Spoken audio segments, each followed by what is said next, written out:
कर्म का सिद्धांत कैसे कार्य करता है। हम सभी आत्माएं या आध्यात्मिक ऊर्जाएं हैं और विश्व नाटक में अनेक प्रकार के कर्म करती आई हैं। हम सभी ने विश्व नाटक में देह अभिमान के प्रभाव में आकर कुछ सकारात्मक अच्छे कर्म किए हैं और कुछ नकारात्मक बुरे कर्म भी किए हैं। हम में से कुछ अपने कर्मों के प्रति अधिक सजग सावधान हैं और कुछ कम। ऐसा क्यों होता है?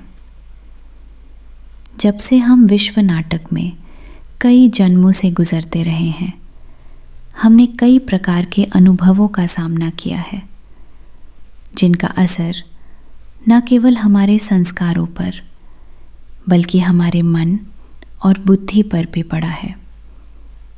परिणाम स्वरूप जीवन के प्रति विश्वास, जीवन की विभिन्न परिस्थितियों में सकारात्मकता, पवित्रता, अच्छाइयाँ, आत्म साक्षात्कार और परमात्मा के प्रति विश्वास समय के साथ बदले हैं।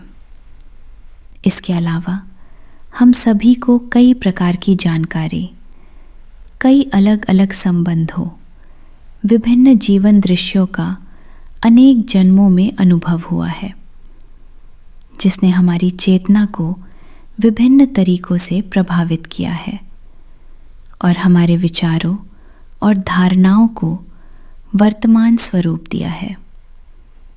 यही कारण है कि आज कुछ लोग अपने प्रत्येक कर्म के प्रति अधिक सावधान रहते हैं और कुछ उतने सावधान नहीं रहते। लेकिन कर्म का सिद्धांत स्पष्ट है। आत्म अभिमान और शांति, आनंद, प्रेम, पवित्रता, शक्ति और ज्ञान जैसे दिव्य गुणों के प्रभाव में किए गए कर्म हमें अधिक सुख और सकारात्मकता देते हैं और हमारे जीवन में बेहतर और अधिक सकारात्मक परिस्थितियों को आकर्षित करते हैं। जबकि देह अभिमान और काम, क्रोध, लोभ, मोह, अहंकार, ईर्ष्या, घृणा और छल जैसे विकारों के प्रभाव में किए गए कर्म हमें दुख देते हैं और हमारे जीवन में अधिक नकारात्मक परिस्थितियों को आकर्षित करते हैं।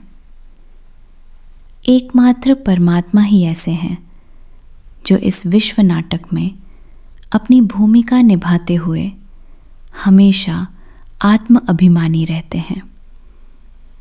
मनुष्य आत्माओं की तरह उन्हें अपने कर्मों का फल नहीं मिलता, क्योंकि वो सदा ज्ञान, गुणों और शक्तियों के अपरिवर्तनीय सागर हैं और विश्व नाटक में कभी भी नहीं बदलते हैं।